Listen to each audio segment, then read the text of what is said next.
I'm Cass, and welcome back to Mind Your Being. This is the second episode of the Mindful Midlife Series. So last week in episode 13, we explored how our thoughts shape the way we feel and behave, why our brains tend to focus on the negative, and we introduced the idea of cognitive distortions, those habitual thinking patterns that can twist reality and leave us feeling not so great. We also talked about awareness and noticing the kinds of negative thoughts that we often have. How did you go with the awareness? How did you go noticing your thoughts? Were you able to spot some of the unhelpful stories you tell yourself? So this week we're going to get practical. I'm going to talk about a simple 3-step process. It's easy to remember. It's the 3 C's. So catch it, check it, and change it.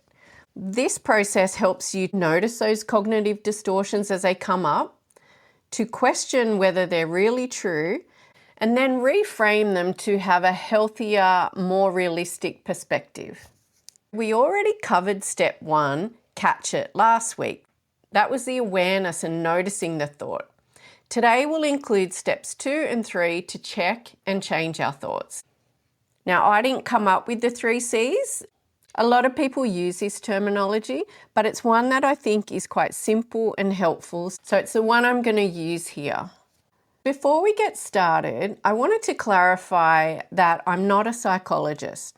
I've studied some psychology units at university and I completed a diploma of counselling, as well as some short courses in areas I'm passionate about, like mindfulness and stress reduction. These studies have really helped me become more flexible in my own thinking, and that's the perspective I bring to these episodes. Now, I'm not aware of any single practice that's going to fix everything in your life. It doesn't exist. But I really believe that if we take the time to regularly check in with our thoughts and try some of the practices I'll share today, then over time we can start to create a little space between ourselves and those negative thoughts and stories. These practices, they don't erase life's challenges, but they do change how we relate to them. They help us feel calmer, clearer, and more in control of our emotional world. Let's get into the 3-step process. The first step in untangling from a negative thought is to catch it. When we notice or catch our negative thoughts, the first step toward changing how we feel is to write them down. I'm not saying write all of your negative thoughts down, but maybe 2 or 3 to start off with, where you recognise some of those unhelpful patterns of thinking we explored last week. Particularly write down those thoughts that are troubling you, really getting you down, where you feel things like sadness, regret, hopelessness, guilt, depression, whatever it is that comes up for you. Okay, so that was step 1, catch the thought. Step 2 is check it. It's to challenge or check these distorted or overly negative thoughts so that we can start to see things in a more balanced, realistic way. When we practice this learning to question our thoughts, we give ourselves room to respond rather than react. We can begin to notice patterns, spot the distortions, and gently shift the conversation we're having with ourselves. But it takes time and it takes practice. One of the ways to check the thought is to ask yourself this question: is this thought a fact or an opinion? As you know, thoughts that are facts are observable. They're verifiable statements. But thoughts that are opinions, well, they reflect our interpretation of events. They're often shaped by distortions rather than objective reality. Let's take an example. Say you have the thought, I never do anything right. Okay, so if you ask yourself, is this thought a fact or an opinion? Is this thought actually true? Well, you're going to answer probably not. If you look at it objectively, maybe some tasks went well, maybe some didn't. So the thought, I never do anything right, is an opinion, and it's amplified by that all or nothing distortion we talked about last week. Recognizing just this small difference between whether your thought is a fact or it's an opinion, it allows us to step back, because opinions can be reconsidered. We can look at them in a more balanced way, and we can accept facts as they are. Now I'll share some more questions that can help with this step of checking our thoughts. When we get to step 3, I'll walk through some examples so it makes even more sense. You may not use all of these questions at once when you're checking a thought. You can choose which ones sound helpful to you. So some of these questions we might use to check our thoughts are, what evidence do I have that supports this thought? What evidence do I have that this thought is actually true? Again, I think it's helpful if you had a piece of paper where you'd written down the particular negative thought, and then you can just ask yourself some of these questions and write down what answers you come up with. So the opposite question to that would be, what evidence is there that contradicts this thought? What evidence is there that does not support this thought? You could ask yourself, is this thought actually true, or is it just a feeling? This is helpful when you're doing the distortion called emotional reasoning. You have a thought and you feel a certain way, so you believe the thought must be true because you feel a certain way. For example, if I had the thought, I feel like I'm a bad mother, so I must be a bad mother. Well, it's helpful to ask, is this thought actually true? What evidence do I have that supports this thought? What evidence do I have that doesn't support this thought? Another helpful question is, am I jumping to conclusions? Am I looking at this situation with balance, or am I just jumping to the negative conclusion? So when you're checking your thoughts, you could also look at it from a different perspective. You could ask yourself, could others have different perspectives? And what could some of those perspectives be? Okay, this question is particularly helpful for that all or nothing thinking. I'm either a total success or I'm a complete failure, that kind of thinking.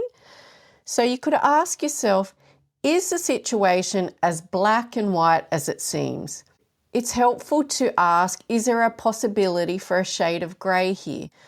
I may not be a success all of the time, and I may not be a failure all of the time. Sometimes things I do come off and they're successful. Sometimes I might make a mistake and it wasn't so successful. But see how that thinking in shades of grey just allows a little space between the thought and the feeling, the thought and the reaction? This next question is one that I find myself saying to my friends a lot when they're telling me something and then they're commenting how bad they feel about having a particular feeling, or especially when they're saying things that are really down on themselves. The question to ask yourself is, how would I respond if a dear friend said this about themselves? So I'll say to my friends, okay, so say that someone you love or someone you care about told you the exact same story and they had the exact same thoughts that you're having. What would you say to that dear friend or that loved one? Generally, what you'll find when people take that different perspective is that they will be a bit more kinder in what they say. Like, we are our own worst critics and we talk to ourselves more harshly than we generally ever talk to anyone else. It's a simple question, but it just allows you to take a more self-compassionate, a more kind perspective towards yourself, which I think is really helpful. The third step in this process of untangling from our thoughts is to change it.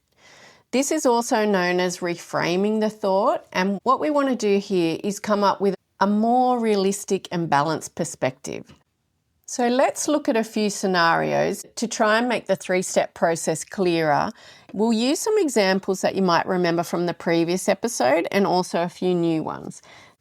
The first is one of the examples of a distorted thought from last week's episode. When you realise you forgot your friend's birthday, your immediate or automatic thought is, I forgot my friend's birthday. I'm a terrible friend. So right away we can identify overgeneralisation And that's where we turn one mistake or one thing that occurs into a sweeping judgment. So using the 3-step process, the first one is catch it. Catch the thought.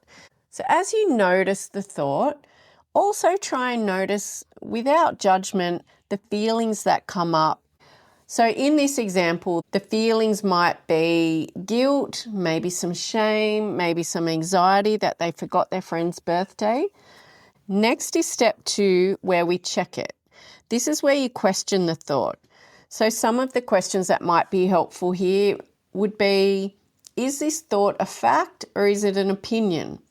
Out of that scenario, the fact is you forgot your friend's birthday, but there's an opinion there. The I'm a terrible friend is not a fact. That thought I'm a terrible friend is actually an opinion.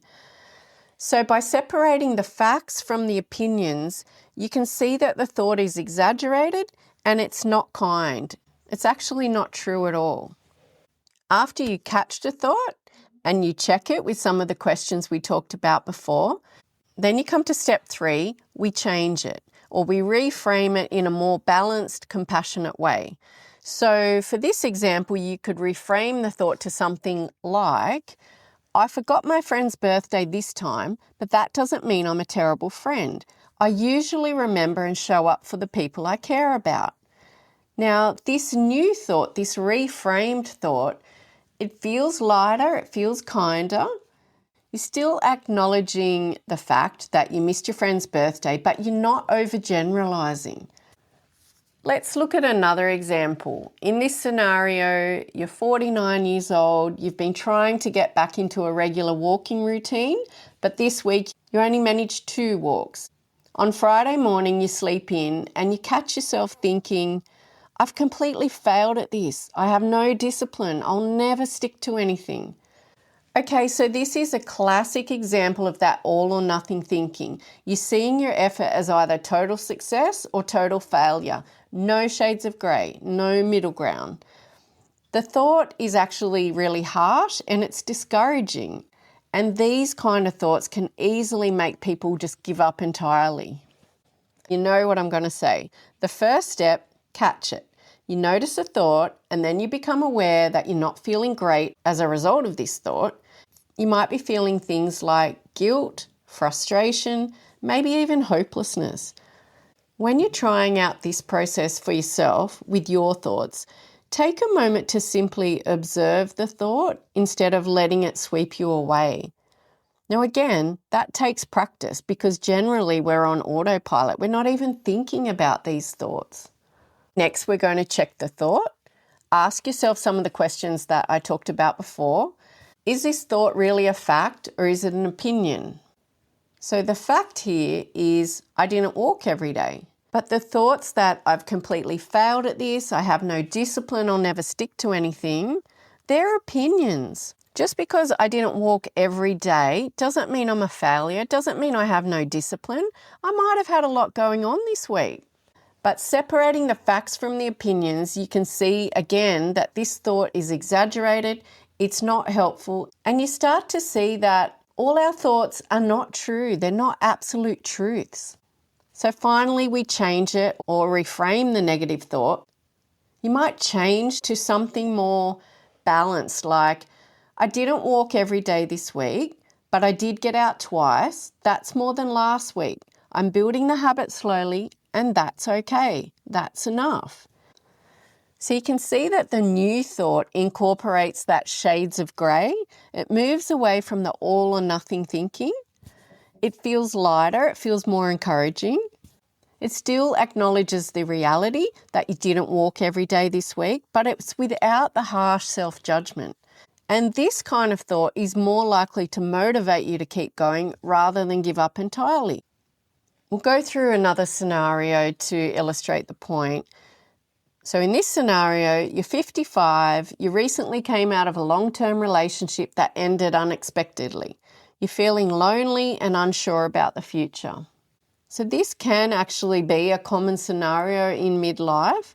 So when a friend suggests that you might meet someone new, you catch yourself having the automatic thought, I always end up alone. I'm clearly not meant to have a lasting relationship.